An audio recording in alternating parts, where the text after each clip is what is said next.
Olá, então vamos lá, pessoal, vamos dar sequência no curso de ultrassom à beira-leito que a gente está fazendo aí com a equipe. O Caio já apresentou algumas aulas, já tem algumas aulas já gravadas, acho que é importante os senhores já estarem acompanhando, até para a gente conseguir ter uma sequência. Hoje eu vou falar um pouquinho dos principais protocolos que a gente tem sobre o POCUS na emergência, né? Afinal, o nosso objetivo do ultrassom na emergência ele é diferente do objetivo do ultrassonografista, né? Nós queremos responder perguntas, então para isso nós temos protocolos. Poucas vezes nós saímos desse protocolo para a gente conseguir fazer a resposta dessas nossas perguntas, tá bom? Então vamos iniciar. Então, meu nome é Breno, eu sou emergencista pelo HC, tá? Aqui da UFMG, tenho um MBA em gestão de serviço de emergência, tenho uma pós-graduação em medicina aeroespacial, estou como médico aí no SAMU de Contagem, no NEP, também na de Contagem, sou SM médico tanto no BOA como na PRF, docente e etc. Tá bom? Tem meu Insta aí, qualquer dúvida, qualquer pergunta, vocês podem entrar em contato aí com a gente. Mas e aí? O que é o ultrassom point of care, né? O ultrassom point of care não é nada mais, nada menos do que a gente utilizar, como eu disse, o ultrassom na beira do leito para a gente conseguir responder perguntas. Nosso objetivo, nós temos um trabalho, se não me engano, daqui de uns 2 anos atrás, que nos coloca como o ultrassom, o point of care, ele colocando a gente para responder yes, no questions, né? Então, assim, tem ou não tem? Ele não serve para a gente ficar no talvez. Nós elaboramos uma pergunta na nossa cabeça e com essa pergunta nós temos que respondê-la, né? Então, o paciente está chocado. Da onde é o choque? Ah, é isso ou é aquilo, tá? Então, o raciocínio do POCUS, né, do ultrassom point of care, é a gente conseguir responder perguntas que nós encontramos nos pacientes, tá bom? Aqui são os principais probes que nós utilizamos na emergência. Nós temos o linear, né, o curvilíneo, o cardíaco e, no caso, o butterfly, que a gente tem, que são todos esses três no mesmo probe, tá bom?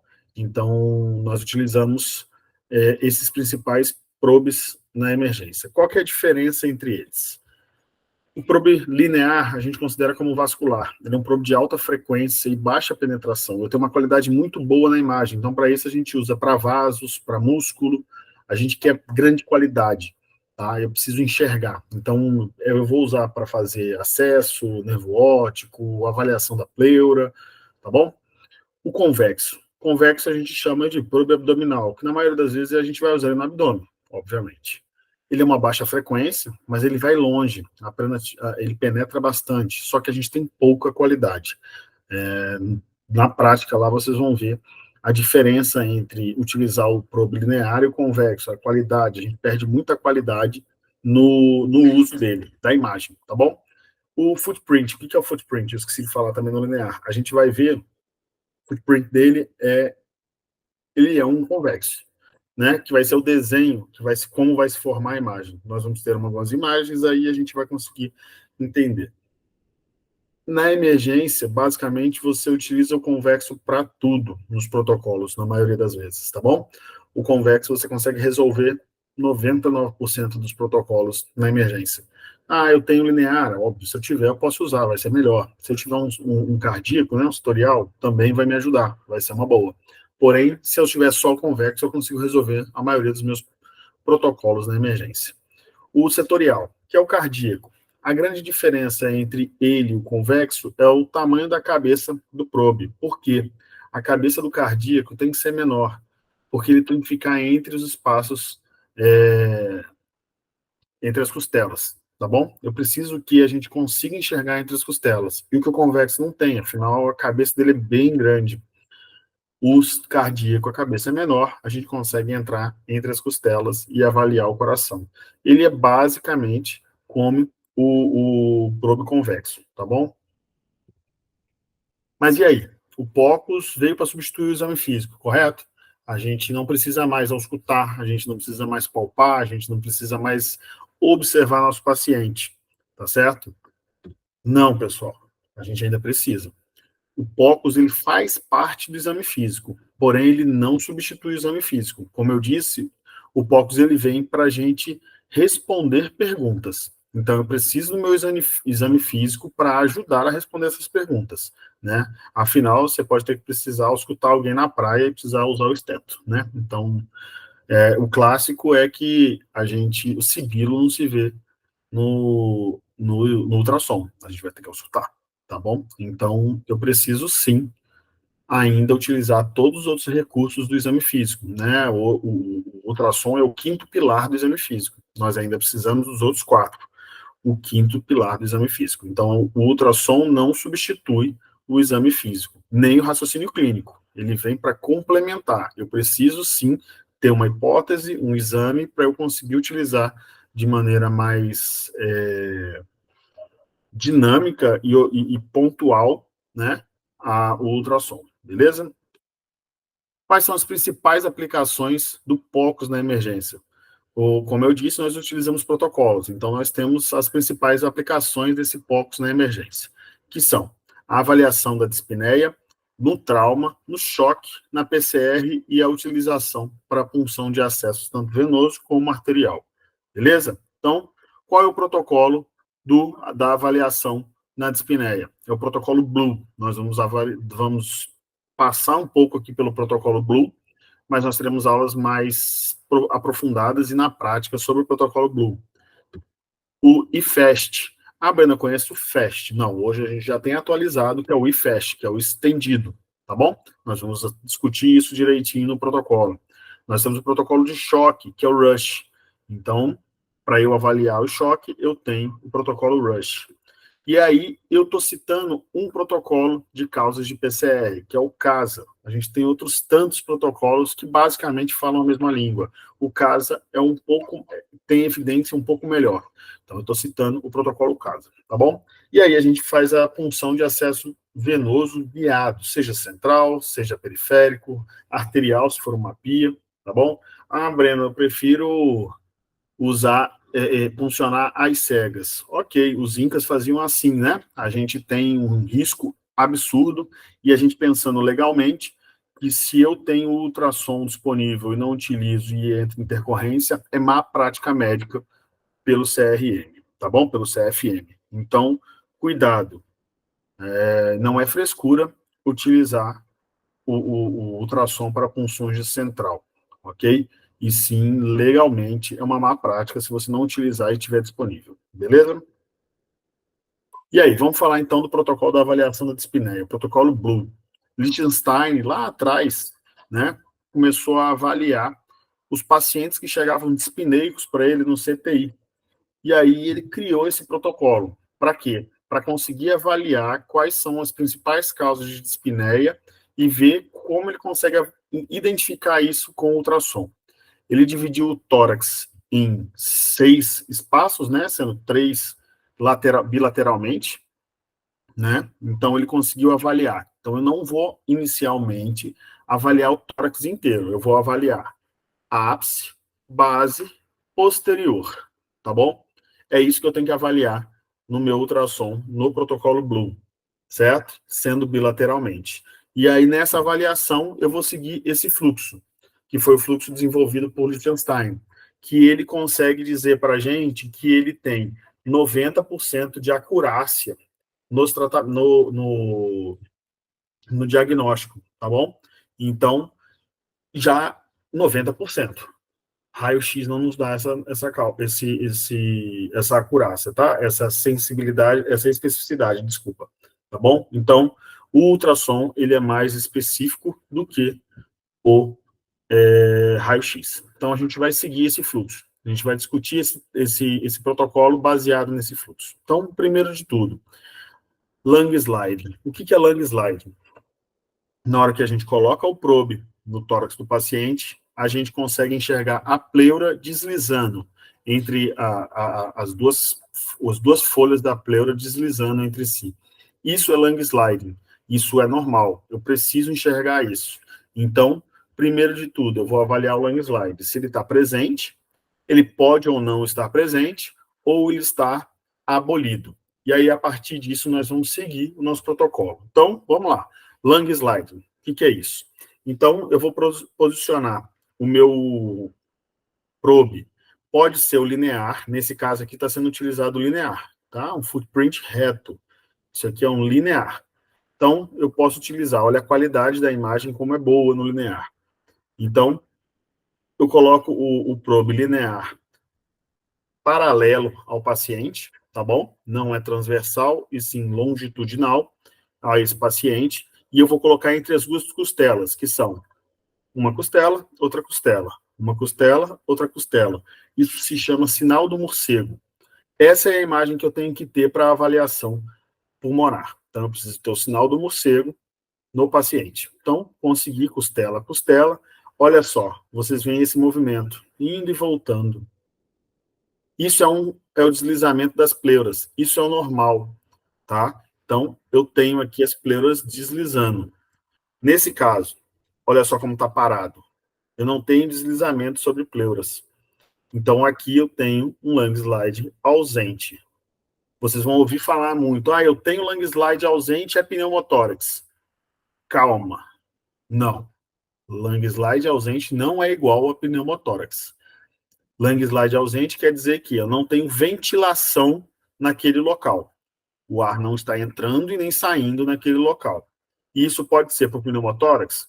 Pode. Pode ser uma telectasia? Pode. O paciente pode estar em apneia também, tá? E pode ser uma contusão pulmonar? Pode. Então, calma. Lung slide ausente não é igual a pneumotórax. Nós vamos ver o que é igual a pneumotórax ainda, tá bom?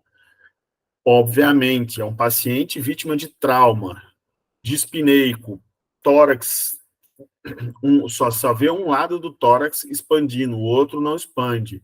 Você olha, bateu o olho aqui, até que se prova o contrário, é um pneumotórax. Não, é um paciente clínico. O paciente está lá, tosse, secreção, aquela coisa toda.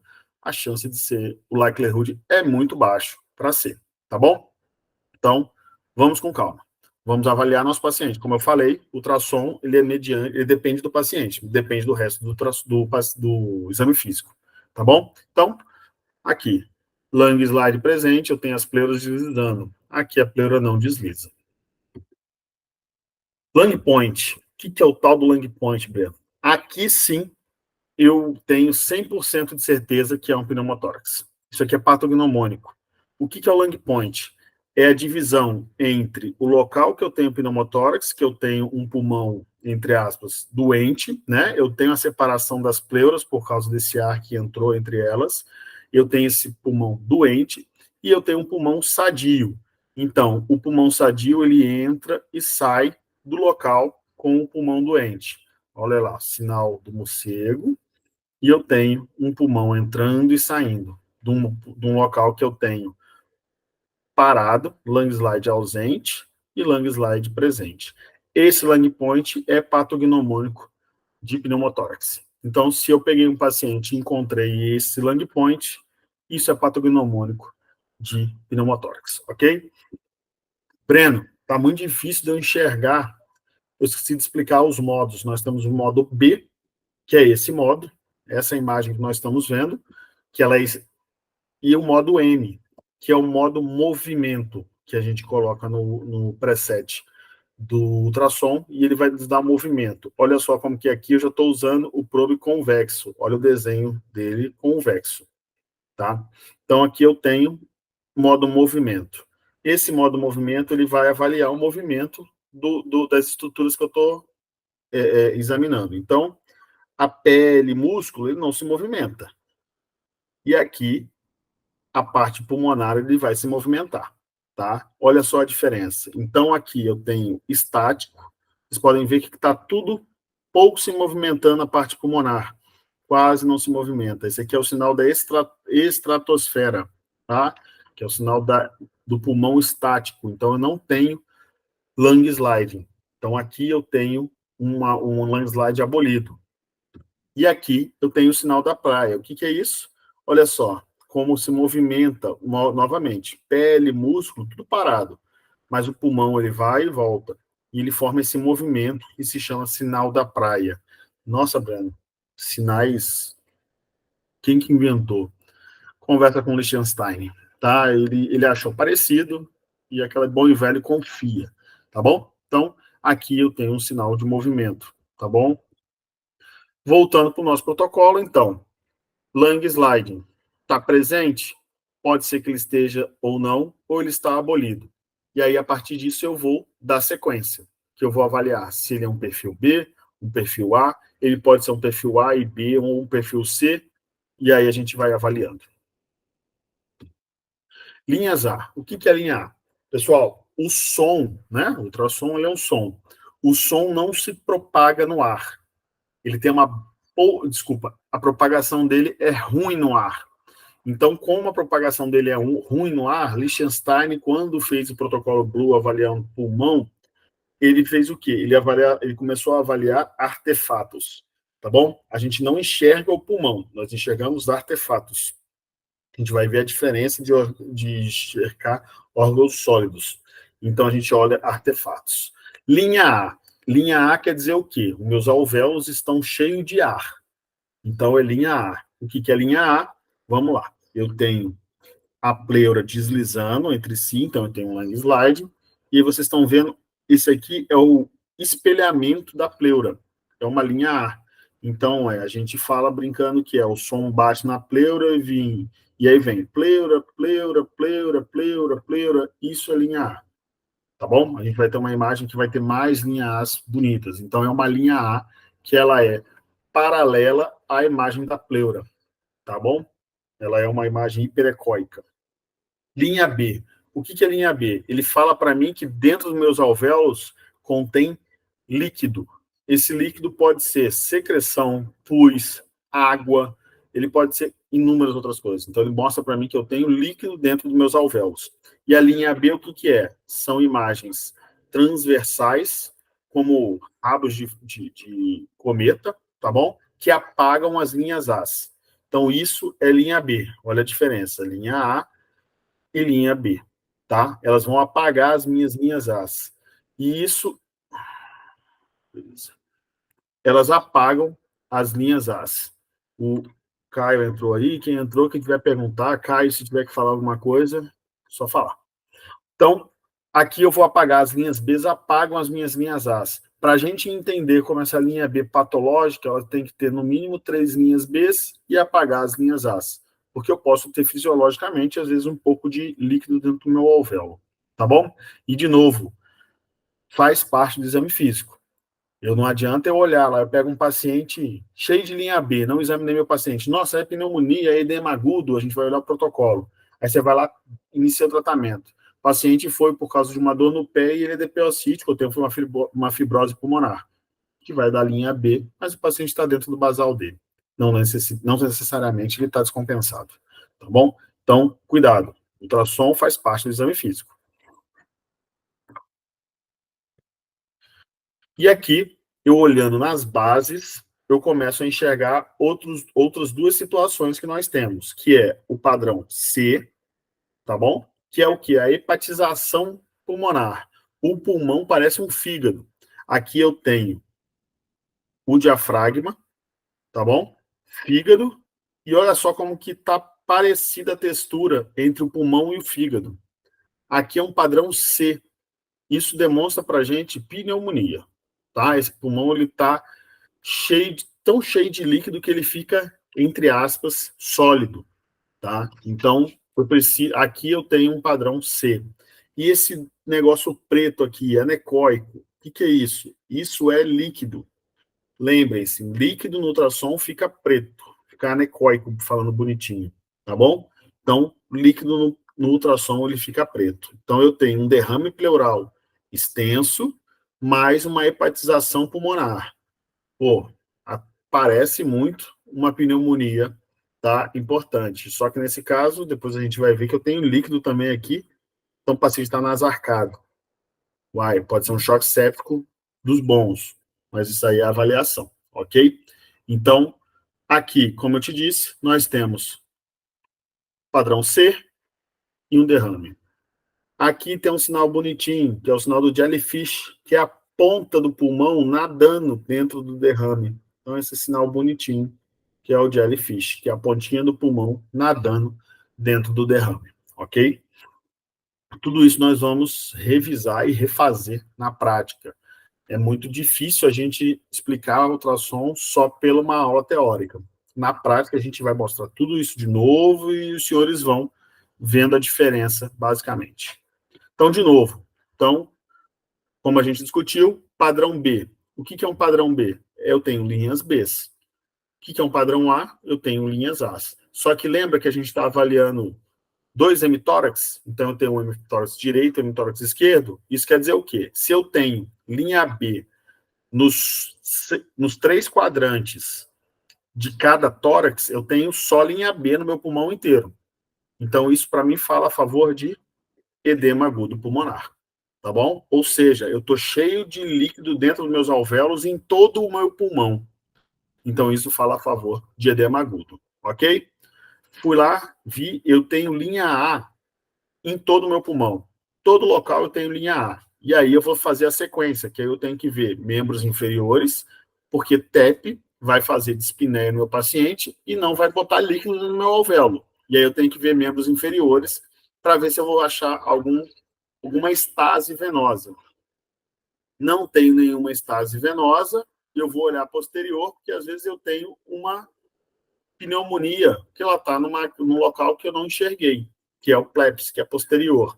No posterior eu não achei nada, como eu falei para vocês, a asma, sibilo, a gente não vê no ultrassom. Então, na ausculta, você auscultou, ele está sibilando, pode ser um edema, um DPOC descompensado ou uma asma, pensando num pulmão que eu tenho linha A bilateralmente. Ok, eu tenho linha A e B ou C. Isso quer dizer o quê? B, e um outro hemitórax, eu tenho apenas linha A. Edema agudo não dá só de um lado, correto? Ele é bilateral. Então, eu vou pensar em pneumonia. A mesma coisa em padrão C. Encontrei um padrão C, a gente vai pensar em pneumonia. Obviamente, nós temos que examinar o paciente por um todo. Vamos lá, o paciente de trauma. Eu encontrei um padrão C, que pode ser uma contusão pulmonar. Mas eu estou pensando aqui num paciente que chega para você clinicamente. Que trauma é outro protocolo.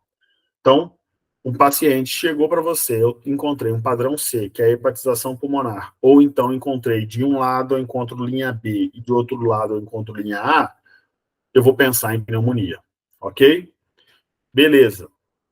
Peguei um paciente que está com lung slide abolido, e aí eu fui nesse lung slide abolido e encontrei só linha B.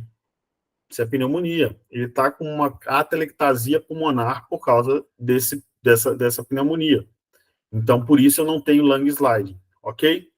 Encontrei só linha A. Aí lembra? A gente vai tentar achar o lung point. Achei lung point, é pneumotórax. Não achei lung point, a gente tem que pensar em outras coisas que fazem pulmão não ventilar. Entre elas, quando a gente intuba o paciente, intubou o paciente, você foi lá, lung, de um lado eu tenho lung slide, do outro eu não tenho, nossa, é pneumotórax hipertensivo, vou ter que jogar. Às vezes o tubo está seletivo. Você tracionou um pouquinho o tubo, pronto, lung sliding bilateral, ok? A gente tem que pensar que lung slide é que o pulmão não ventila. E isso pode acontecer por vários modos. Beleza? Então, aqui a gente vai avaliar membros inferiores. O protocolo, o Blue, Liechtenstein avaliou 2 pontos, tá? De vasos em membros inferiores, cada perna, obviamente. Ele avaliou 2 pontos. Ele avaliou parte femoral e poplítea, ok? Só que nós já temos trabalhos mais novos que aumentam a sensibilidade e a especificidade se eu avaliar em 3 pontos. Então, eu avalio o femoral, na transição da poplítea e na poplítea, tá? Breno, eu quero fazer só 2. Tudo bem. Conforme, segundo o Liechtenstein, você está correto. Mas se você quiser aumentar a sensibilidade e a especificidade do seu exame, você pode adicionar 3 pontos. E o que você vai fazer? Você vai procurar o vaso, tá bom? Aqui nós temos artéria femoral e veia femoral, e você vai comprimir esse vaso. Comprimiu, a veia ela tem que colabar, ela tem que desaparecer, tá? A artéria, obviamente que não. Quando eu tenho um comprometimento, uma estase, e aqui nós não estamos procurando trombo. Nós não procuramos trombo, nós procuramos estase. Isso que é porque, se eu tenho trombo em algum lugar da minha rede venosa de membro inferior, ele vai formar uma estase venosa, ou seja, o sangue ele não vai conseguir fluir como ele deveria, e aí ele vai deixar a veia túrgida. E por isso ela não colaba. Então eu não estou procurando trombo, eu estou procurando estase. Então eu comprimo o meu vaso. Na hora que eu comprimo o meu vaso, se não tiver estase, ele vai colabar a veia. Se ele tiver alguma estase, ele não colaba. Então vamos lá, comprimir meu vaso. Ó, a veia aqui sumiu, ok? Aqui, a minha artéria continua até pulsando, colabando, ela pulsa, mas você pode ver que a veia não colaba. Então, se eu tenho um paciente com lung slide presente, com linhas AS bilateralmente, e eu fiz PLEPS, não tem nada, e eu vejo membros inferiores, provavelmente ele tem um TEP, ok? E aí a avaliação de TEP a gente vai avaliar de outro modo, mas pelo protocolo, esse paciente tem que se pensar em TEP, ok? Por quê? Porque ele tem uma estase em membros inferiores causada por trombos, provavelmente, e ele está dispneico, aí pela história, obviamente, a gente vai juntar tudo e chega a esse diagnóstico de TEP, tá bom? Não, Breno, mas você está falando isso tudo aqui para dentro do SAMU, eu não vou fazer isso. Por que não? Ainda mais no SISUG, que a gente roda muitas distâncias, por que você não pode avaliar isso antes de rodar? A gente tem trabalhos que mostram para a gente que o benefício é muito grande com um tempo pequeno disperso. Ah, Breno, demora muito. Demora muito porque você está fazendo pouco. Quanto mais você fizer, mais rápido você vai ficar. Então, você vai fazer esse exame em menos de 1 minuto. Enquanto está funcionando o paciente, você consegue avaliar isso.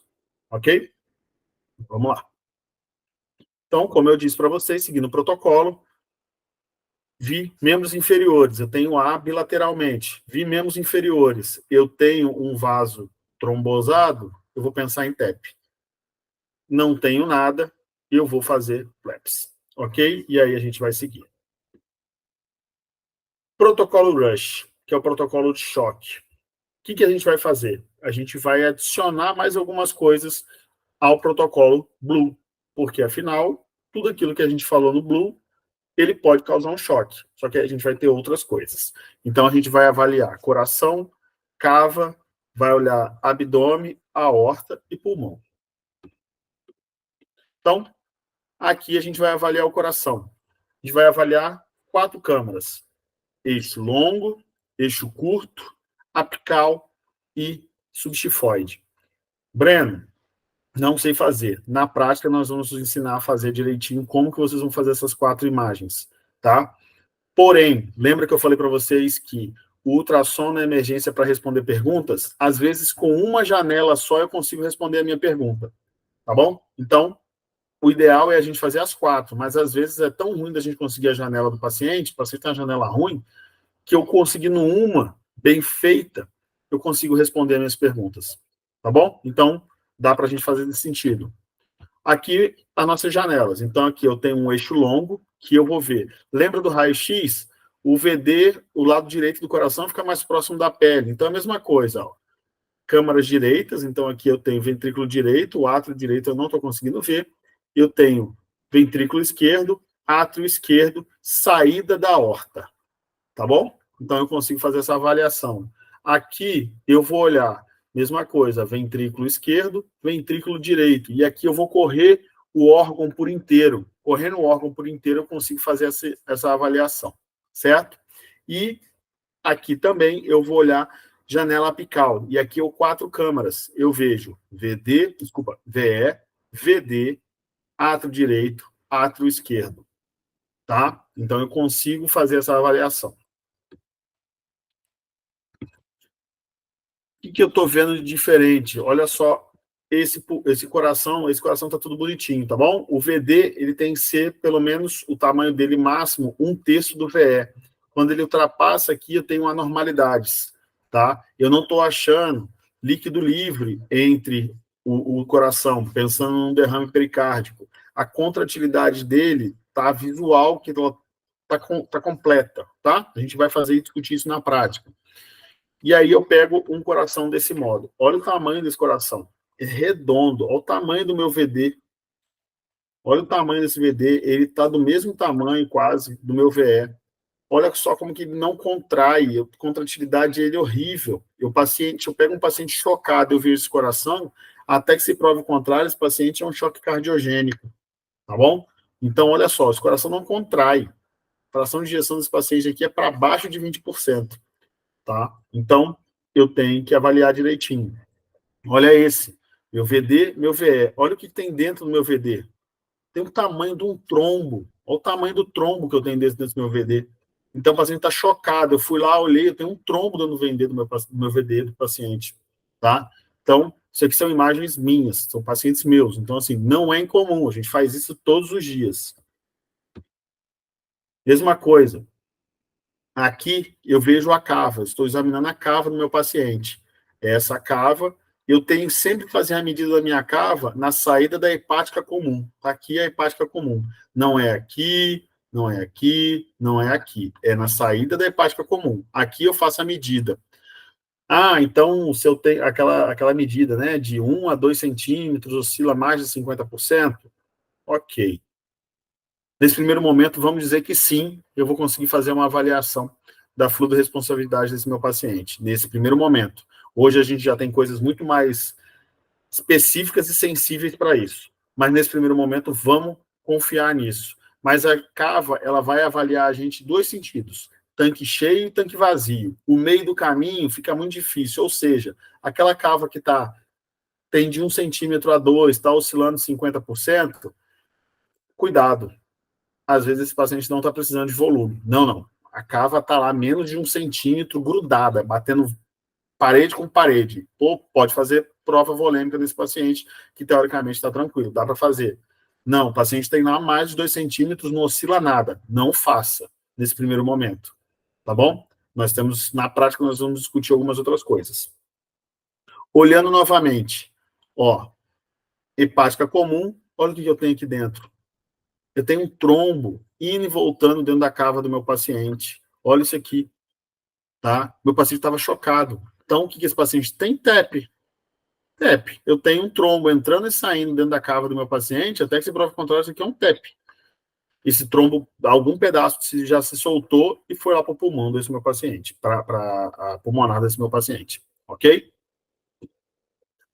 Olha isso aqui. Aqui é uma imagem um pouquinho mais difícil. Eu tenho outras imagens mais na frente, mas aqui é uma aorta com essa linguetinha aqui, ó. A linguetinha. O que é essa lingueta? É uma dissecção de aorta, tá? É o local aonde dissecou a aorta do meu paciente. Então, vamos lá. Eu já avaliei coração, já avaliei a cava e agora estou avaliando a aorta. Então, são diagnósticos de choque.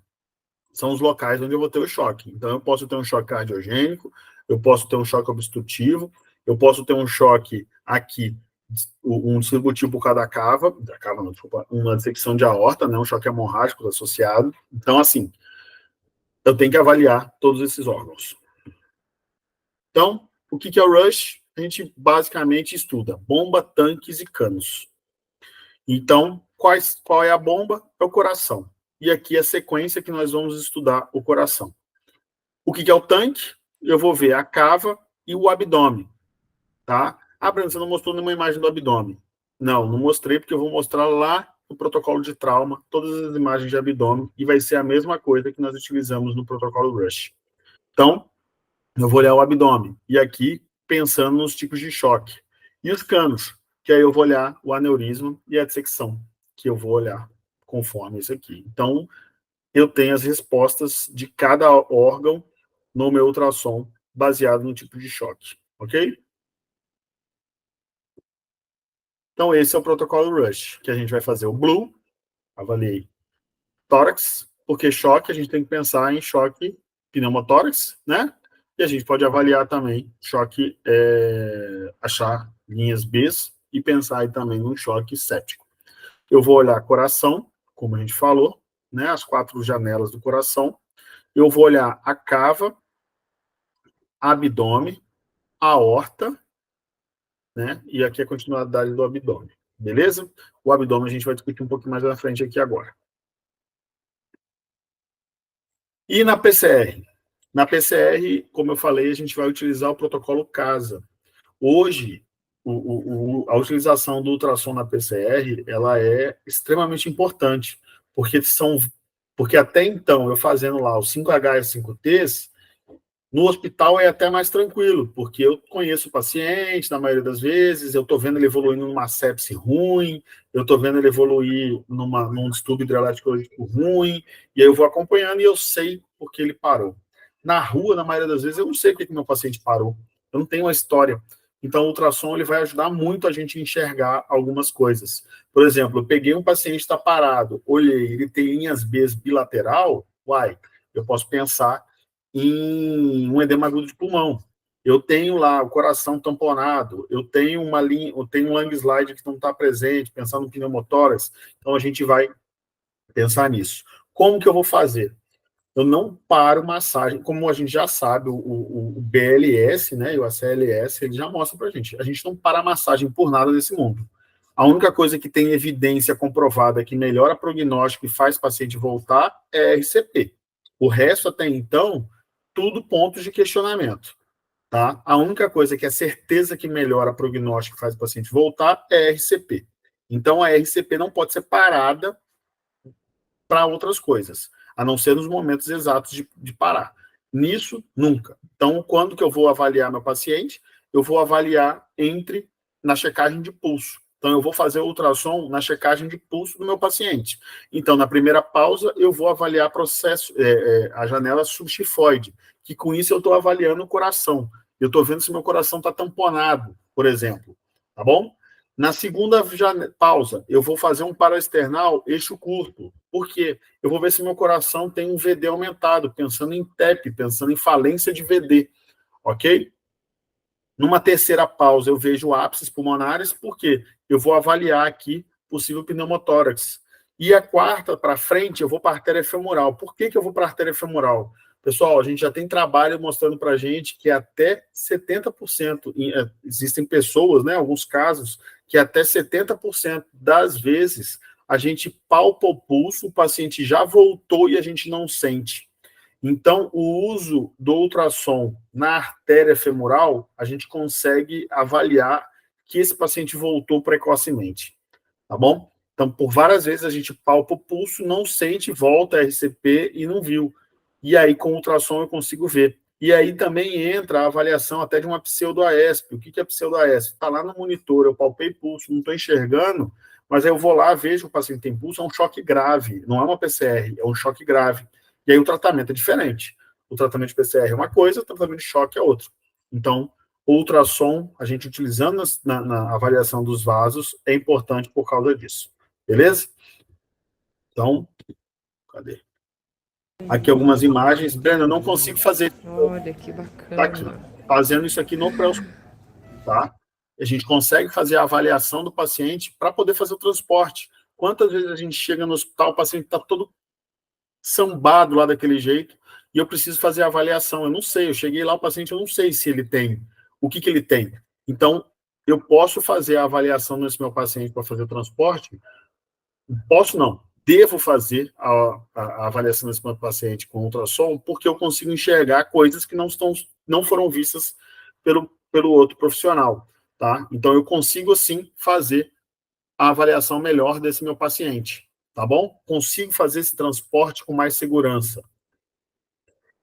Dentro do transporte, eu consigo fazer a avaliação desse meu paciente durante o transporte, tá? Então, assim, tanto no aéreo como no terrestre, o barulho às vezes atrapalha, às vezes não, atrapalha a gente ao escutar o nosso paciente, atrapalha. Então, eu tenho uma base, quando eu sair daquele paciente, o paciente intercorreu, o paciente está tendo qualquer problema, eu consigo reavaliar ele durante o transporte, tá bom? Com uma maior segurança, seguindo os protocolos. E aqui, para vocês falarem assim, Breno, mas vai aumentar o tempo de cena, não vai mudar o meu desfecho, não vai mudar o meu trajeto, não vai mudar a minha conduta, o ultrassom é firula. Aqui é um trabalho que eu apresentei agora no congresso, que se vocês quiserem eu mando ele por inteiro, a gente vai publicar ele na Abramed agora, a gente mandar ele por inteiro para vocês, se vocês quiserem discutir isso. O ultrassom, ele diminui tempo de cena, ele melhora a tomada de decisão e ele melhora o desfecho do meu paciente. Isso sendo feito no pré-hospitalar, tá bom? Ainda é algo que a gente precisa estudar muito, ainda é algo que está muito... a gente ainda precisa, não está tão... A evidência não é tão forte, porém ela vem crescendo essas evidências e vem mostrando para a gente cada dia mais que sim, ele muda muito o nosso desfecho, tá bom? Aqui as referências que nós fizemos dessa aula, beleza? Cadê? Se alguém tiver aí, tiver alguma dúvida, a gente já pode seguir para a próxima aula